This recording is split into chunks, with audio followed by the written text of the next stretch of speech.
Hello. Hello. नमस्कार जी। Welcome to beyond your knowledge. आज हम समास के विषय में पढ़ेंगे। समास किसे कहते हैं और समास के भेद। दो या दो से अधिक शब्दों के मेल से नए शब्द बनाने की क्रिया को हम समास कहते हैं। इस विधि से बने शब्दों को समस्त पद कहते हैं। जब समस्त पदों को वापस पृथक पृथक किया जाता है तो उसे हम समास विग्रह कहते हैं। आया समझ में? देखो, दो या दो से अधिक शब्दों के मेल से जो नए शब्द बनाने की क्रिया होती है उसे हम समास कहते हैं और इस विधि से बने शब्दों को हम समस्त पद कहते हैं। जब समस्त पदों को वापस पृथक पृथक करते हैं तो उसे हम समास विग्रह कहते हैं। जैसे गंगा का जल, पद में दो पद हैं, गंगा और जल, ठीक है, तो समास होने पर बनेगा गंगा जल, ठीक है। क्या हो जाएगा? गंगा का जल, ये क्या है? समास विग्रह है। और जब इसे हम समास के रूप में लिखेंगे तो ये हो जाएगा गंगा जल, इसे कहेंगे हम समस्त पद, ठीक है। यदि गंगा जल का विग्रह करना हो तो पुनः हम उसे ऐसे लिखेंगे गंगा का जल। आया समझ में? विग्रह करते हैं तब कैसे लिखेंगे गंगा जल को? गंगा का जल। तो संक्षेप में देखिए, समास के लिए कम से कम दो पद होने चाहिए। पहले पद को पूर्व पद कहते हैं और दूसरे पद को क्या कहेंगे? उत्तर पद, ठीक है। जैसे गंगा जल में पूर्व पद कौन सा हो गया? गंगा, और उत्तर पद कौन सा हुआ? जल। फिर दूसरा है, समास होने पर दोनों पद या अन्य अधिक पद मिलकर एक संक्षिप्त रूप धारण कर लेते हैं। जब हम समास बनाते हैं तो दोनों पद एक संक्षिप्त रूप में आ जाते हैं। जैसे गंगा का जल है तो इसे समास बनाएंगे तो ये क्या हो जाएगा? गंगा जल, तो ये संक्षिप्त रूप में आ जाता है, ठीक है। फिर तीसरा है, समास प्रक्रिया में बीच की विभक्तियों का लोप हो जाता है। जैसे गंगा का जल में गा विभक्ति का लोप हो गया ना, है। इसी तरह क्या होता है? समास प्रक्रिया में बीच की विभक्तियों का लोप हो जाता है। समास होने पर जहाँ संधि संभव होती है वहाँ नियमों के अनुसार संधि भी हो जाती है, ठीक है। समास जब बनता है जैसे गंगा जल, तो उसकी हम संधि विच्छेद भी कर सकते हैं, वो हम आगे पढ़ेंगे। फिर समास कितने प्रकार का होता है? समास के मुख्य प्रकार 6 होते हैं। तत्पुरुष समास, कर्मधारय समास, द्विगु समास, बहुब्रीहि समास, द्वंद्व समास और अवयवी भाव समास। तो पहला पढ़ते हैं तत्पुरुष समास। तत्पुरुष समास में उत्तर पद प्रधान होता है तथा पूर्व पद गौण होता है। क्या होता है तत्पुरुष समास में? उत्तर पद तो प्रधान होता है और पूर्व पद गौण होता है। प्राय उत्तर पद विशेष्य और पूर्व पद विशेषण होता है। क्या होता है? उत्तर पद तो विशेष्य होता है और पूर्व पद विशेषण होता है। जैसे रसोई के लिए घर, यहाँ पर घर क्या हो गया? विशेष्य हो गया, और रसोई के लिए विशेषण हो गया, ठीक है। समास प्रक्रिया में बीच की विभक्तियों का लोप तो होता ही है, कभी कभी बीच में आने वाले अनेक पदों का भी लोप हो जाता है। जैसे दही बड़ा, इसका विग्रह करेंगे तो ये क्या हो जाएगा? दही में डूबा हुआ बड़ा, ठीक है। समास होने पर में डूबा हुआ तीनों पद लुप्त हो गए, ठीक है। क्या बन गया फिर उसका? दही बड़ा। तो इसमें कौन कौन से लुप्त हुए? में डूबा हुआ, ये तीनों पद लुप्त हो गए। तो तत्पुरुष के भेद। तत्पुरुष समास के निम्न भेद होते हैं। जैसे पहला होता है कर्म तत्पुरुष। जहाँ पूर्व पद में कर्म कारक की विभक्ति लोप हो वहाँ पर क्या होता है? कर्म तत्पुरुष समास। हमने कारक पढ़े थे, उसमें आपको ये सब कर्म तत्पुरुष, कर्म और ये सारे पढ़ाए गए थे, जिसमें क्या होता था कि इसमें को की विभक्ति होती थी कर्म कारक में, हैं। तो इसमें क्या होता है? कर्म तत्पुरुष में को की विभक्ति लुप्त हो जाती है, लोप हो जाती है। जैसे ग्रामगत, ग्राम को गया हुआ, तो इसमें क्या आ जाएगा? कर्म तत्पुरुष समास। इसमें को विभक्ति लोप हो गई। और देखते हैं जैसे ग्राहगत, ग्रह को आया हुआ, मरणासन, मरण को पहुंचा हुआ, यश प्राप्त, यश को प्राप्त। इसमें क्या हुआ, कर्म तत्पुरुष में को विभक्ति लोप हो गई, इसलिए इसमें क्या कहेंगे, इनको कर्म तत्पुरुष समास। फिर दूसरा आता है करण तत्पुरुष। जहाँ पर पूर्व पक्ष में करण कारक की विभक्ति लोप हो वहाँ करण तत्पुरुष होता है। क्या होता है, जिसमें पूर्व पक्ष में करण कारक की विभक्ति लोप हो जाए। करण कारक की विभक्ति कौन सी होती है, से है, तो उसमें से की विभक्ति लोप हो जाएगी तो उसे क्या कहेंगे, करण तत्पुरुष। जैसे अकाल पीड़ित, अकाल से पीड़ित है, अनुभव जन्य, अनुभव से जन्य, तो इनमें क्या हुआ, से विभक्ति लुप्त हो गई, तो ये क्या हो गया, करण तत्पुरुष समास। जैसे ईश्वर प्रदत्त, ईश्वर द्वारा प्रदत्त, द्वारा भी किसकी है, करण कारक की विभक्ति है। गुण युक्त, गुण से युक्त, तुलसीकृत, तुलसी द्वारा कृत, प्रेमातुर, प्रेम से आतुर, भूख मरा, भूख से मरा, मदमस्त, मद से मस्त, मन माना, मन से माना, शोकाकुल, शोक से आकुल, सुर चरित्र, सुर रचित, सुर द्वारा रचित, हस्त लिखित, हस्त से लिखित, तो इसमें क्या हुआ, से विभक्ति और के द्वारा विभक्ति लुप्त हो गई, जिसके कारण ये क्या हो गया, करण तत्पुरुष समास। ठीक है। फिर तीसरा आता है संप्रदान तत्पुरुष समास। तीसरा कौन सा है, संप्रदान तत्पुरुष समास। ये तत्पुरुष समास का भेद है तीसरा। जहाँ समास के पूर्व पक्ष में संप्रदान की विभक्ति अर्थात के लिए का लोप होता है, वहाँ क्या होता है, संप्रदान तत्पुरुष समास। ठीक है। जैसे आराम कुर्सी, आराम के लिए कुर्सी, क्रीड़ा क्षेत्र, क्रीड़ा के लिए क्षेत्र, गौशाला, गो के लिए शाला, गुरु दक्षिणा, गुरु के लिए दक्षिणा, देशभक्ति, देश के लिए भक्ति, पाठशाला, पाठ के लिए शाला, यज्ञशाला, यज्ञ के लिए शाला, युद्ध क्षेत्र, युद्ध के लिए क्षेत्र, रसोई घर, रसोई के लिए घर। तो इनमें क्या हुआ, इनमें के लिए जो विभक्ति है वो लोप हो जाती है। जैसे राह के लिए खर्च, इसका समस्त पद में लिखेंगे तो ये क्या हो जाएगा, राह खर्च, तो इसमें के लिए विभक्ति लोप हो गई, जिसके कारण ये क्या हो गया, संप्रदान तत्पुरुष समास। जैसे सत्याग्रह, सत्य के लिए आग्रह, तो इसमें भी ये के लिए विभक्ति लुप्त होने के कारण क्या हो गया, ये संप्रदान तत्पुरुष समास में आ गया। ऐसे ही हवन सामग्री, हवन के लिए सामग्री, तो हवन के लिए सामग्री में के लिए विभक्ति लुप्त होने के कारण ये क्या हो गया, संप्रदान तत्पुरुष समास। ठीक है। फिर चौथा भेद आता है तत्पुरुष समास का, आपादान तत्पुरुष। जहाँ पर समास के पूर्व पक्ष में अपादान की विभक्ति अर्थात से, मतलब से आता है जिसमें विलग का भाव होता है, यानी कि अलग होने का, पृथक होने का भाव हो, वहाँ पर क्या होगा, अपादान तत्पुरुष समास। जैसे ऋण मुक्त, ऋण से मुक्त, मतलब विलग हो गया, अलग हो गया, ये ऋण से मुक्त हो गई, तो इसमें क्या होता है, विलग होने का भाव होता है, यानी पृथक होने का भाव, अलग होने का भाव, तो उसमें क्या आ जाएगा, अपादान तत्पुरुष। जैसे गुणहीन, गुणों से हीन, जन्मांध, जन्म से अंधा, देश से निकाला, देश निकाला।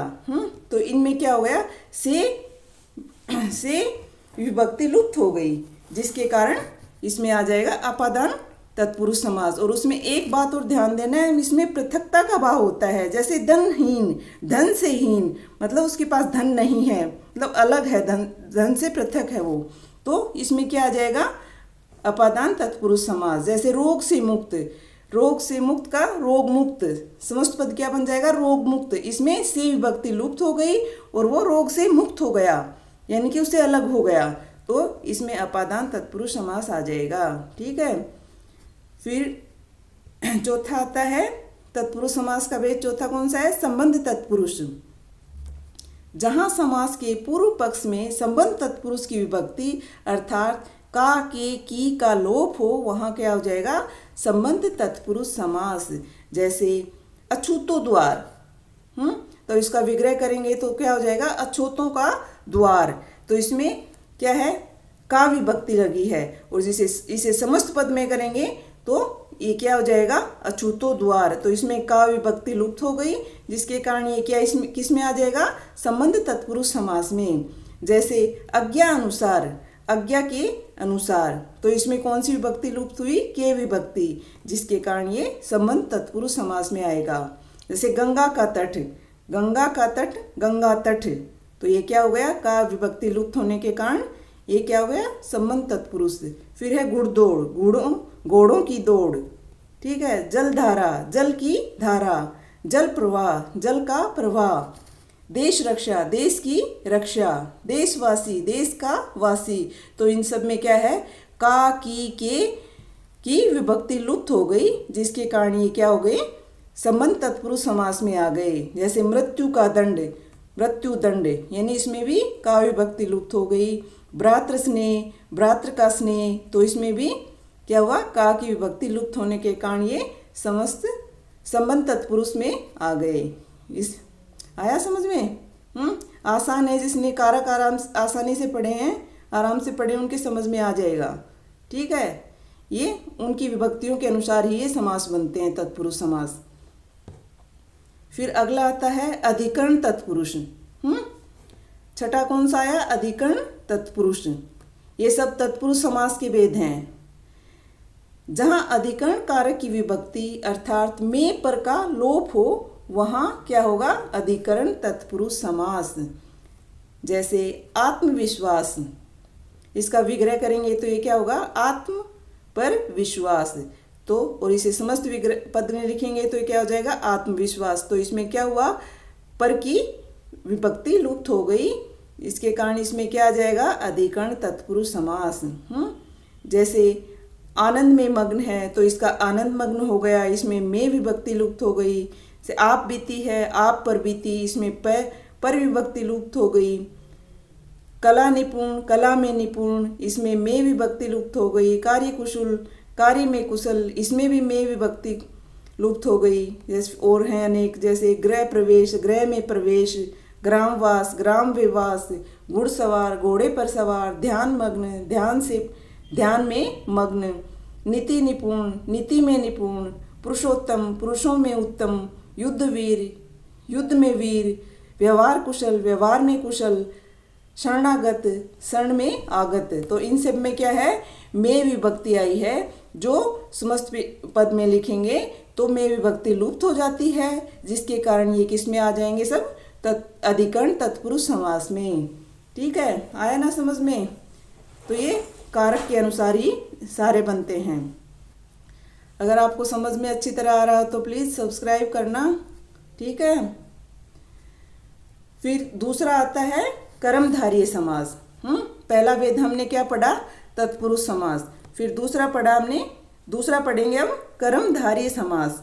कर्मधारय समास में पहला पद तो विशेषण होता है और दूसरा पद क्या होता है, विशेष्य होता है। क्या होता है, पहला पद तो विशेषण होता है और दूसरा पद विशेष्य होता है, अथवा एक पद उपमान और दूसरा पद उपमेय होता है। जैसे अंधकूप, अंधा है जो कूप, तो क्या हुआ, अंधकूप में अंधा है जो कूप, का पुरुष, कायर है जो पुरुष, कुबुद्धि, कुबुद्धि बुरी है जो बुद्धि, कृष्ण सर्प, कृष्ण है जो सर्प, दही बड़ा, दही में डूबा हुआ बड़ा, दुरात्मा बुरी है जो आत्मा, दुष्चरित्र बुरा है जो चरित्र, नीलकमल, नील है जो कमल, नीला है जो कमल, नीलांबर नीला है जो अंबर, नीलकंठ नीला है जो कंठ। तो इनमें क्या हुआ, पहला पद तो विशेषण है और दूसरा पद क्या है, विशेष्य है। मतलब पहला तो एक पद तो इनमें उपमान है और दूसरा उपमेय है। ठीक है, वो किस में आ जाएंगे, सब कर्मधारय समास में आ जाएंगे। जैसे पंचक्की, पानी से चलने वाली चक्की, पीताम्बर, पीत है जो अंबर, पर्णकुटी, पर्ण से बनी कुटी, प्रधानाध्यापक, प्रधान है जो अध्यापक। आया समझ में? इसमें ये ध्यान रखना कि पहला पद तो विशेषण होता है और दूसरा विशेष्य होता है। और भी उदाहरण है, जैसे मधुमक्खी, मधु का संचय करने वाली मक्खी। महाजन, महान है जो जन। महात्मा, महान है जो आत्मा। महादेव, महान है जो देव। महापुरुष, महान है जो पुरुष। महाराजा, महान है जो राजा। मालगाड़ी, माल को ढोने वाली गाड़ी। वन मानुष, वन में रहने वाला मानुष। इसमें क्या है, पहला पद तो क्या होता है, विशेषण होता है, और दूसरा पद क्या होता है, विशेष्य। ठीक है, ये बात याद रखना। फिर दूसरा आता है, तीसरा आता है, मतलब पहला तो पढ़ा हमने तत्पुरुष समास, और दूसरा पढ़ा कर्मधारय समास ना। दूसरा कौन सा पढ़ा, कर्मधारय समास, और अब तीसरा है द्विगु समास। जहां समस्त पद के पूर्व पक्ष में संख्यावाचक विशेषण हो वहां क्या होगा, द्विगु समास। मतलब पूर्व पक्ष जो पहला पक्ष होता है, इसमें दो पक्ष आपको बताए थे, एक तो पहला होता है और फिर दूसरा पक्ष होता है, उत्तर पक्ष होता है। एक पूर्व पक्ष होता है, दूसरा उत्तर पक्ष होता है। तो इसमें क्या बताया है कि समस्त पद के, समस्त पद कौन से हो गए, जैसे चवन्नी में, तो ये चवन्नी क्या हो गया, समस्त पद। तो इसमें पूर्व पक्ष तो चव हो गई और अन्नी ये उत्तर पक्ष हो गया। तो इसमें क्या है, पूर्व पक्ष संख्यावाचक विशेषण होता है।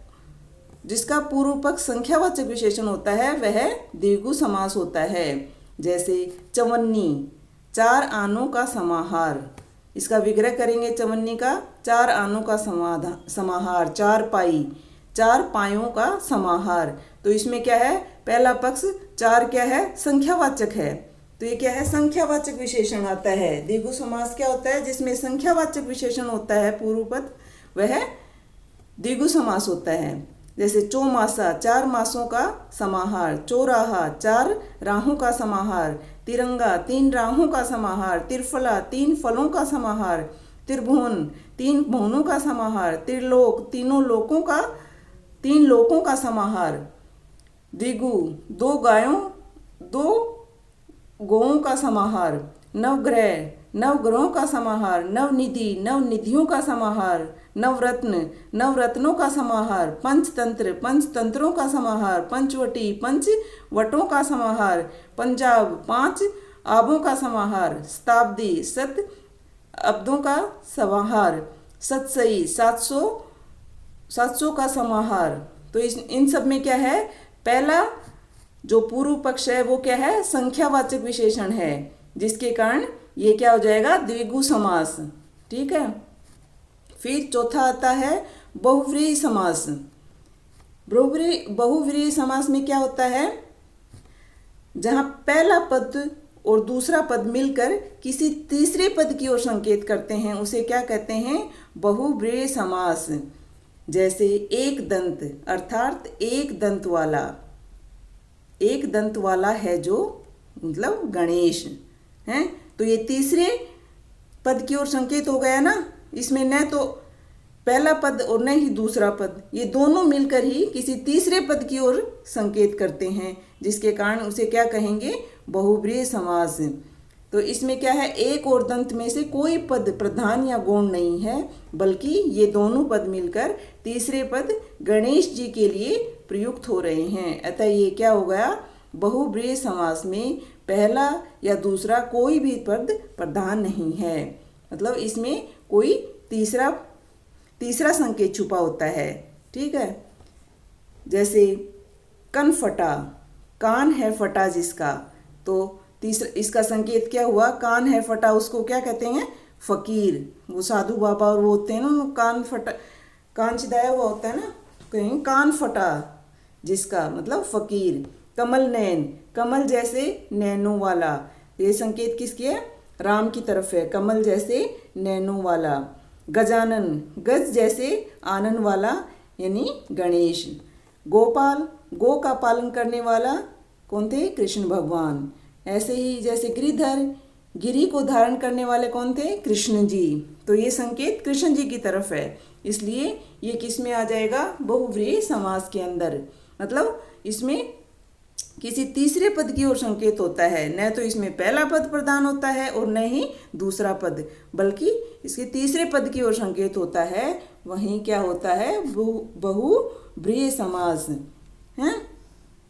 जैसे देखो, चंद्रमुखी, चंद्र के समान मुख वाली, चक्रधर, चक्र धारण करने वाला यानी कि कृष्ण भगवान, तो ये तीसरे पद की ओर संकेत है। ऐसे ही चक्रपाणी, चक्र है हाथ में जिसके, जैसे कृष्ण भगवान। चतुर्भुज, चार है भुजाएं जिसकी, यानी विष्णु जी। चतुर्मुख, चार है मुख जिसके, यानी ब्रह्मा जी। जितेंद्रिय, जीत लिया है इंद्रियों को जिसने। तीव्र बुद्धि वाला। त्रिभुज, तीन भुजाओं वाली आकृति वाला। त्रिलोचन, तीन आँखों वाला, मतलब शिव भगवान। त्रिवेणी, तीन नदियों का संगम स्थल, यानी प्रयागराज। दशानन, दशमुख, 10 आनन मुख जिसके, यानी रावण। दिगंबर, दिशाएं हैं वस्त्र जिसके लिए, वो है मतलब नग्न। क्या हो गया, इसमें किसकी ओर संकेत है, नग्नता की ओर। निशाचर, निशा में विचरण करने वाला, यानी राक्षस।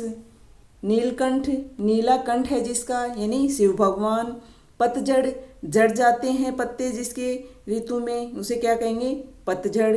पीताम्बर, पीले वस्त्रों वाला, यानी कि कृष्ण भगवान। पंचानन, 5 आनन है जिसके, यानी कि शिव जी भगवान। 12 सिंगा, 12 सिंगों वाला एक पशु विशेष है।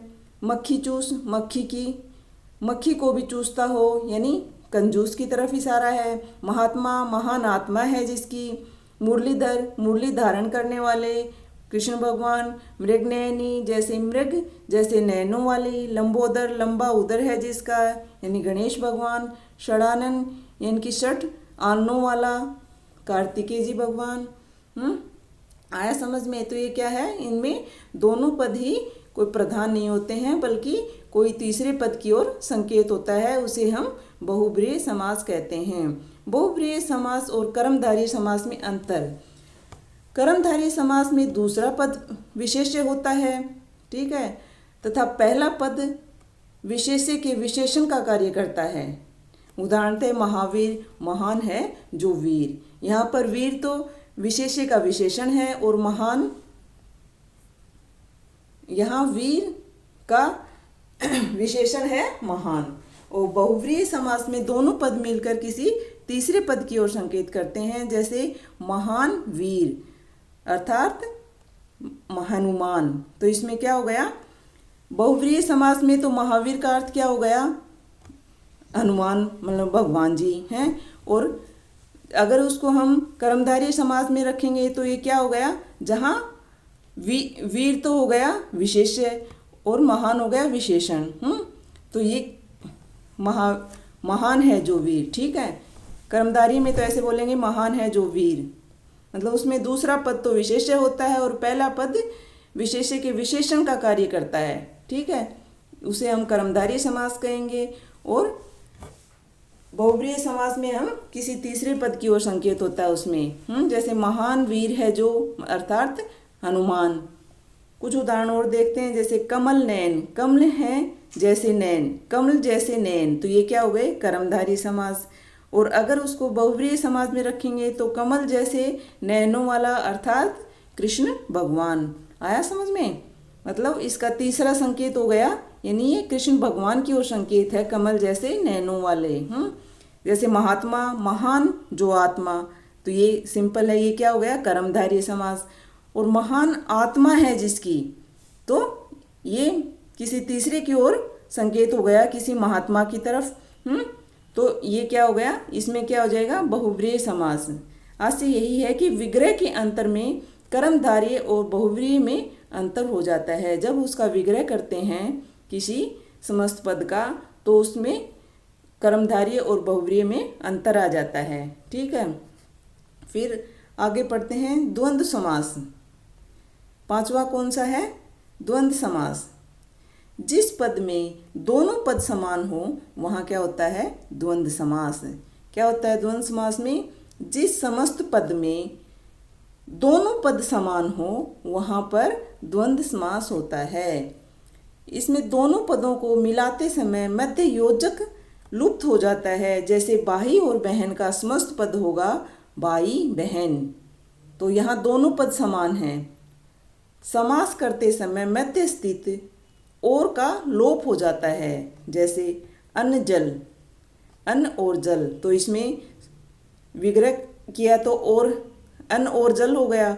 जब इसे समस्त पद में लिखेंगे तो ये क्या हो जाएगा, और लुप्त हो जाएगा और ये अन्न जल लिखा जाएगा। ठीक है, जैसे ऊंच और नीच, तो इसमें भी क्या हो जाएगा, और लोप हो जाएगा, और का लोप हो जाएगा। ठीक है, तो ये कैसे लिखा जाएगा, ऊंच नीच। समस्त पद कैसे बन जाएगा, ऊंच नीच। जैसे अपना और पराया, तो ये कैसे हो जाएगा, अपना पराया। अमीर गरीब, अमीर और गरीब। आशा निराशा, आशा और निराशा। उल्टा सीधा, उल्टा और सीधा। ऊंच नीच, ये ज़्यादातर पद इनमें क्या होते हैं, आपस में विलोम होते हैं। द्वंद्व समास में देखेंगे ना तो ज़्यादातर पद तो क्या होंगे, आपस में विलोम होंगे। जैसे ऊंच नीच, खट्टा मीठा, गंगा जमुना, मतलब सारे तो नहीं होते लेकिन लगभग इसमें विलोम शब्द रखे जाते हैं। तो ये भी ध्यान रखने वाली बात है।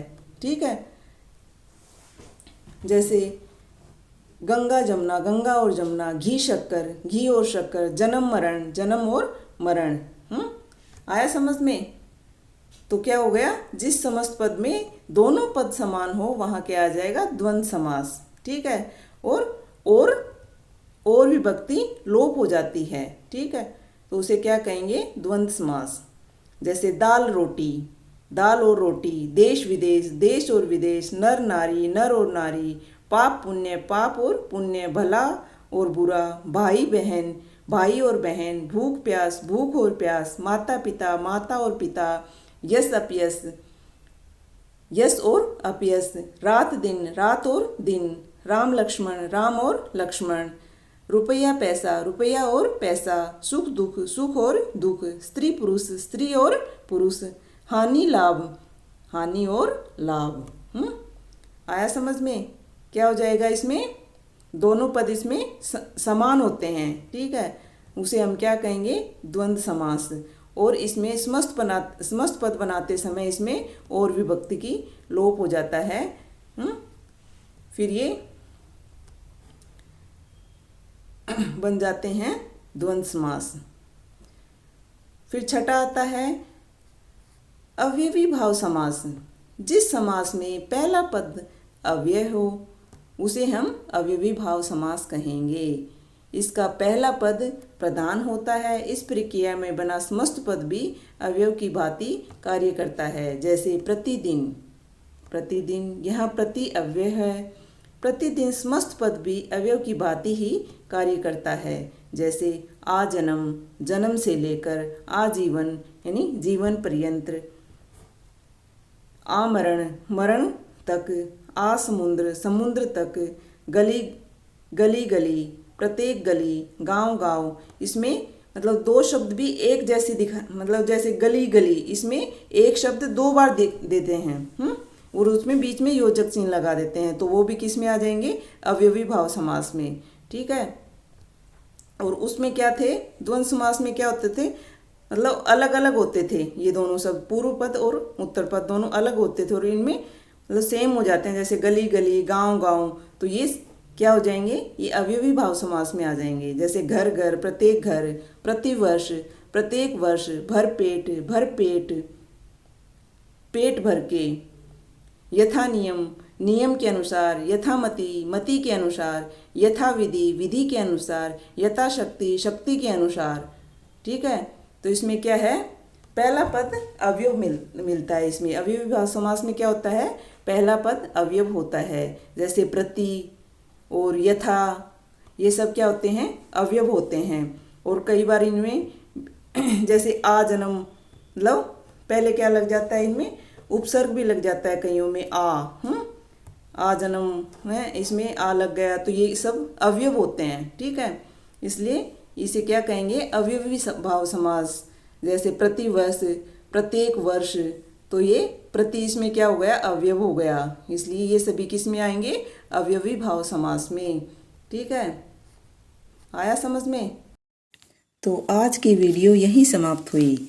अगर आपको मेरी वीडियो पसंद आई हो तो लाइक करना, शेयर करना और सब्सक्राइब करना। धन्यवाद।